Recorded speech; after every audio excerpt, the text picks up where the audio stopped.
How's it going, everybody? Today I'm bringing a very special video. As you can see by the title, I took this deck to the Lubbock regional a couple days ago, and I got my very first top. Finally. It's taken a little while, and then COVID, all of that, and we finally made it, boys. So I decided to bring Flunder this time. I switched a couple things up from every other list I posted. I decided to go with this deck over Dragon Link. As you can see in my last video where I literally gave out my list of what I would have taken. I felt that going in, I thought I was going to see a lot of based and a lot of basically 60 card decks and a couple mirrors. And so I figured that I didn't like the Dragon Link matchup that well going into it. Just from what I was thinking I was going to see. I'll go over my matchups in a moment, but this is what I took. I thought it'd be a good meta call, and it ended up working out. So let's get into things. So let's start off with the main deck, and I'll go over matchups and everything at the end. So first we have, obviously, 3 Urbina, 3 Eaglin, still on 2 Impen, and then 1 Stree, 1 Toucan. Nothing's changed here. This is my favorite ratio. Self-explanatory. Next we have, of course, the 1 Apex, 1 Ryza, and 1 Statue. Again, self-explanatory. Haven't changed any of this in a while. I'm very happy with these ratios. Next we played 3 Shifter, of course. This card, honestly, I only saw this card twice, and it's really funny. So I saw it against one deck where it didn't matter, and then the other deck I saw it against was Flunder. So I never actually really resolved this card against any deck where it mattered. So Shifter didn't really see it today. Didn't really put up work, or didn't really see it for the regional. 3 cards that I did add last minute were actually 3 Ogre. So originally I was testing a list where I was maining cherries, and so because I wanted so here's the thing. Here was my theory with Thunder is, sure, we get to play Shifter, and that's really powerful. But the fact of the matter is, we just need some other form of like a going second card. And Ash, Imperm, those cards to me aren't high impact at all. And frankly, Ghost Ogre is the best hand trap of the format. Like when you actually break down what this card hits, it's ridiculous. So it was main deck worthy for me, and every time I saw this, I was winning the game. Like, people didn't expect Ogre in my deck, and it was insane. So definitely a good call I made on that. 3 map, 3 quick play, self-explanatory, 1 unexplored, and then 1 trap. I've been loving these ratios. I almost thought about putting the second continuous spell in, but it didn't come up and testing much, and I wanted to make my game 1s as consistent as possible. For the rest of the deck, of course, 3 Prosperity, still running Prosperity. My opinion, it's the best card to run in this deck. 3 Duality, self-explanatory. And then for the, I believe, well, first off, I believe this deck has, roughly about 6 to 8 flex spots. And so for my remaining flex spots in this deck, what I decided to do was main 2 Talents. I actually only saw this card, I think, like once or twice, to be honest.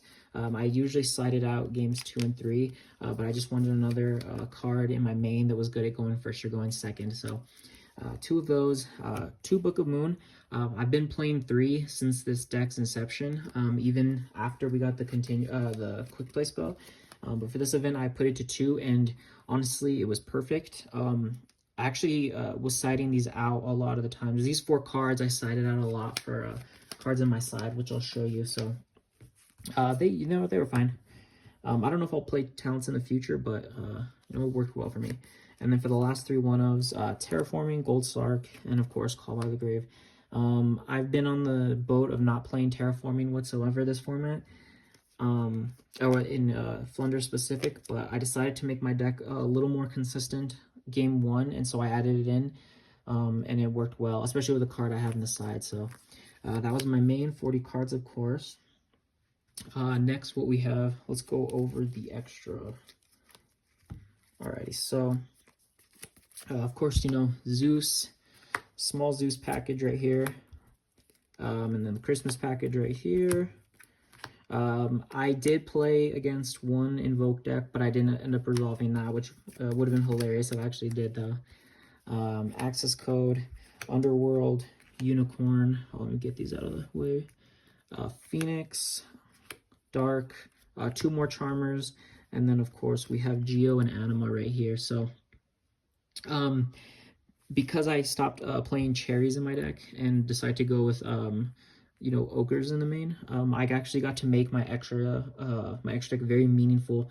There were a couple times where I had the route for a Zeus line, but I ended up not going for it. The only card I did actually make to in the tournament was Anima and Phoenix, and it was to out a TC Boo. But other than that, all these cards have a purpose. They just didn't come up other than those two, but every single card has a purpose for every single deck, so that way I'm always prepared. Let's go over the side. Alrighty, so for the side, we have 3 Harpies. Of course, you know, mandatory card. 3 Twins. This card's infinitely better than Cosmic right now. Any deck that gets hurt by Lancia needs to be playing Twisters as back row hate, other than like a Heavy Storm or a Lightning Storm or something like that. 3 Dark Ruler. This card was alright. I think I cited it maybe once. I'll tell you what I would take out for some of these cards after, because there's actually several changes I would make in the side. And then we played 3 Judgment. This card was insane. Definitely a card I'm going to continue to play in my side. And then 3 Mind. This is the worst card I played. Do not play this card. This card is trash. I've never played a deck, actually. I've never actually played a deck with Mystic Mind in it. And I decided, literally last minute, it was going to be this or Raigekis.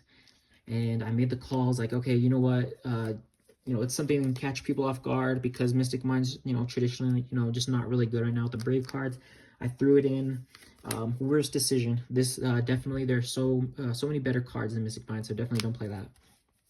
But that's the profile. Real quick, I want to go over my matchups for you all, just kind of let you know how everything went. So what we did round 1 is we played against 60 card pranks.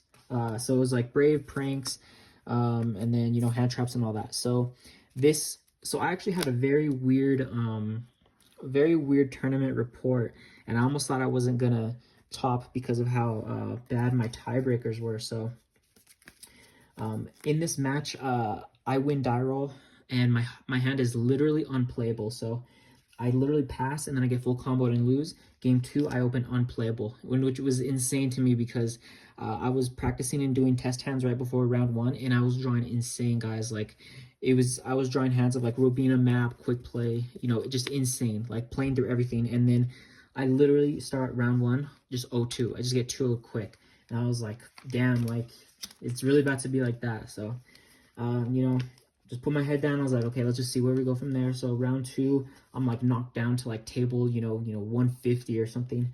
I play a Salad player. I 2-0 the Salad player. Round 3, I play against Invoke Shadal Dogmatica.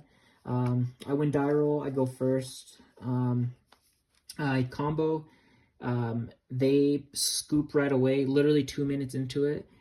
So I don't know what they're playing. I sided like Minds and I think Twins or something. No, I just sided Mystic Minds because I didn't know what I was going up against. They end up ending on like Makaba, TC Boo, and some other cards, and I couldn't out the TC Boo, or I added the first one with Phoenix, but then I had the read that he had the second one, and it was just not worth trying to play through that game. So the third game, I open combo. He gets heated because he can't outstat you, and he just gives up. So round 4, I played. It was really weird. So I played S-Force round 4. Luckily I played against that deck before,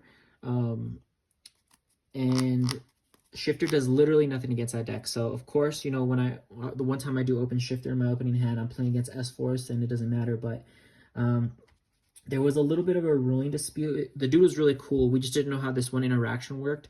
But they basically ruled in my favor that if I Book of Moon the monster, that has the effect where I think you discard 1, and then the monster returns to hand, and then you special from deck.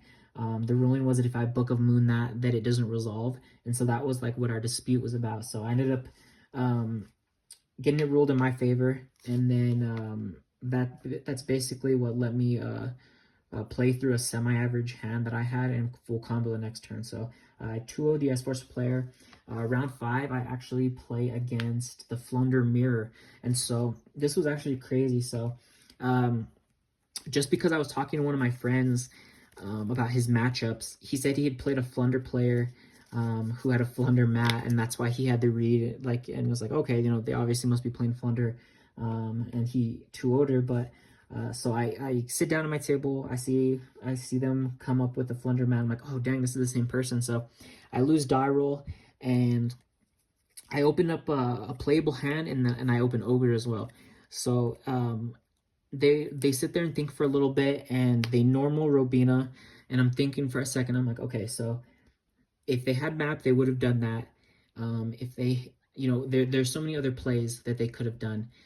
So what I decided to do was they normal Robina, they add Eaglin, they normal Eaglin, and at that point I'm like, okay, yeah, their hand has to be trash because there's so many other ways you could do this. So I ogred oh my god, I ordered the Eaglin, and they were just like, oh shit, like, okay. So they added M-Pen, and they literally passed because they didn't, I knew just the way that they were like thinking about their hand and all that, I knew for a fact they didn't have another bird. So ogred that, my turn, I full combo, and then it's GG's, like they just couldn't play to the board. Game 2, I went second, and this is where I'm telling you guys that Mystic Mine was just horrible. So I decided, like, okay, you know what, I'm sitting nice. I won game 1. I know the mirror match very well. Let me try playing mine, and let me tell you guys, that was the worst call I've ever made. That basically, I could have played it different when I look back, but really, in reality, I wish mine was almost any other card on my side, to be honest with you. Like, it didn't put in work at all, and it cost me that game. And then game 3, I needed to see maybe like one more playable card, and I could have won, but it just came down to like you know, just the opening 5 card hand and what you could do. And so I ended up losing that one. I got reverse 2-0'd on that. Round 6, I actually played one of my friends. He was on Virtual World Brave. I 2-0'd him. Round 7, I played another Virtual World deck, but this one was Virtual World Sword Soul. I 2-0'd that deck. And then finally, round 8, at this point, I am X2. I think I'm on table like 30-something. And I'm like, okay, I have to win this. And luckily, I ended up going my way, and I 2-0'd the base deck. And I got my first top, guys. It was insane event. I actually met a lot of cool people. Shout out to the guy I played my last round. He was very cool. There were actually 5 players for New Mexico who topped. One made top 8, one made top 16, and the rest, the other 2 or 3, got top 32. So New Mexico put in work. It was really cool. It was a lot of really cool people there. Like, everyone was super chill. Like, incredible event. I was really proud to have, you know, gone there and done well. Huge weight lifted off my shoulders to finally get a top. So now the goal is going to be top 8 or better from now on. So I'm really excited about that. From now until YCS Charlotte, I'm going to be testing a couple different decks. I'm not sure if I'll post a video of any deck profiles before YCS Charlotte. It depends. It depends if one of my new decks I'm playing, if I can get like a win at like a box tournament, I'll post it or something. But basically, I'm going to be testing a lot for that event, and then I'll post a really cool video for the YCS. Maybe like a 1 or 2 part video about everything. And I'll try and record a lot and make it like a cool like little vlog style video or something like that. But yeah, guys, we made it, boys. Flunder has a special place in my heart now for getting me my first top, so really excited about that. And if you have any questions, or if you went to Lubbock, you know, drop it down in the comments if you topped as well, or if you went to another regional. There was like 7 other ones in the States, so drop down if you topped an event as well, and we'll see you in the next one. Peace.